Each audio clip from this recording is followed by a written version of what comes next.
với con trên đường đời tăm tối mịt mù. Là thầy ơn Chúa sâu rộng vô biên, Ngài luôn luôn mở lối cho con. Chúa là đấng dẫn chân, giữ con gần bên Chúa mỗi ngày. Bằng tình yêu với năng lượng tươi mãi, Ngài luôn luôn mở lối, Ngài đêm đêm dẫn con. Chúa cùng đi với con trên đường đời tăm tối mịt mù. Là thầy ơn Chúa sâu rộng vô biên, Ngài luôn luôn mở lối cho con.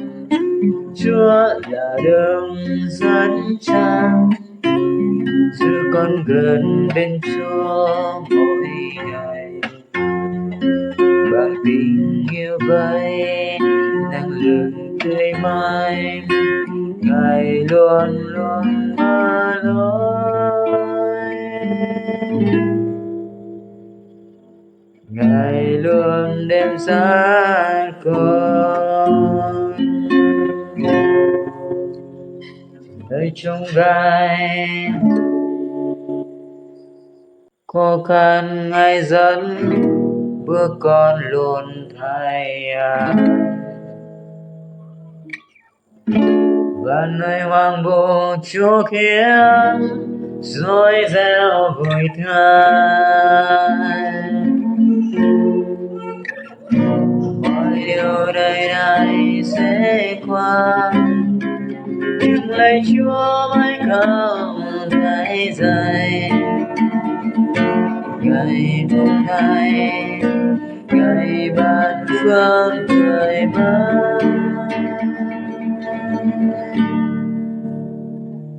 Chúa cùng đi với con trên đường đời tăm tối mịt mù.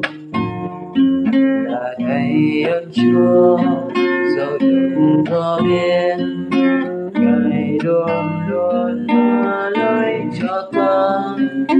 Chúa là đấng dẫn chân, giữ con gần bên Chúa mỗi ngày.